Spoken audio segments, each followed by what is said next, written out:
గతానికి భిన్నంగా ప్రజా రవాణాకు ప్రత్యామ్నాయంగా తక్కువ దూరాలకు మొదలు చాలా దూరాలకు సైతం ప్రయాణించేందుకు వీలుగా అందుబాటులోకి వచ్చిన బైక్ డ్రైవర్ల విషయంలో కేంద్రం తాజాగా ఫుల్ క్లారిటీ ఇచ్చేసింది. ర్యాపిడో, ఓలా, ఊబర్ తదితర సంస్థలు బైక్లు నడిపేవారు తమ బైక్ల మీద ప్యాసింజర్లను తీసుకొని వారు కోరుకున్న గమ్యస్థానాలకు చేర్చే అవకాశాన్ని ఇవ్వడం, తక్కువ ఛార్జీలు ఉండడంతో ఈ సేవల్ని కోట్లాది ప్రజలు వినియోగించుకుంటున్న సంగతి మనందరికీ తెలిసిందే. ఈ విధానం వేలాది మందికి ఉపాధి కల్పిస్తోంది. మొన్నటి వరకు బైక్ అన్నది కేవలం తిరగడానికి మాత్రమే అన్నట్లు ఉండేది. ఇప్పుడు దాన్నో ఉపాధి మార్గంగా మార్చుకోవడం మనం చూస్తున్నాం. అయితే కొన్ని రాష్ట్రాల్లో ఈ బైక్ టాక్సీలపై ఆంక్షలు విధిస్తున్నాయి అక్కడి రాష్ట్ర ప్రభుత్వాలు.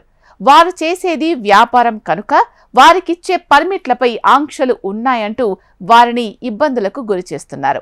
ఇలాంటి వేళ ఈ అంశంపై కేంద్రం క్లారిటీ ఇచ్చేసింది. చట్టబద్ధంగా వారికి ఊరట కలిగించే నిర్ణయాన్ని ప్రకటించింది. మోటార్ వాహనాల చట్టం 1988 ప్రకారం మోటార్ సైకిల్స్ అనేవి కాంట్రాక్ట్ క్యారేజ్ పర్మిట్ కలిగి ఉంటాయని, ఈ ఒప్పందం అద్దె ప్రాతిపదికన ప్రయాణికులను ఎక్కించుకునే వెసులుబాటును కల్పిస్తోందని వెల్లడించింది. ఇదే విషయాన్ని దేశంలోని రాష్ట్రాలకు, కేంద్రపాలిత ప్రాంతాలకు అడ్వైజరీని విడుదల చేసింది.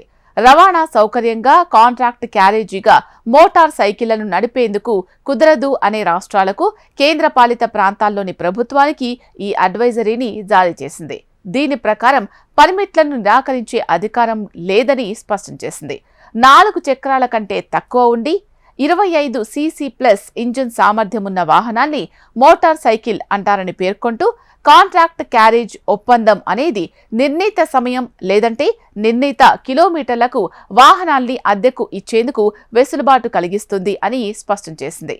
కేంద్రం విడుదల చేసిన తాజా అడ్వైజరీతో కొన్ని రాష్ట్రాలు ఢిల్లీ, కర్ణాటక, మహారాష్ట్ర బైక్ డ్రైవర్లపై విధిస్తున్న ఆంక్షలకు ఎలాంటి చట్టబద్ధత లేదు అన్న విషయాన్ని కేంద్రం స్పష్టం చేసిందనే చెప్పాలి.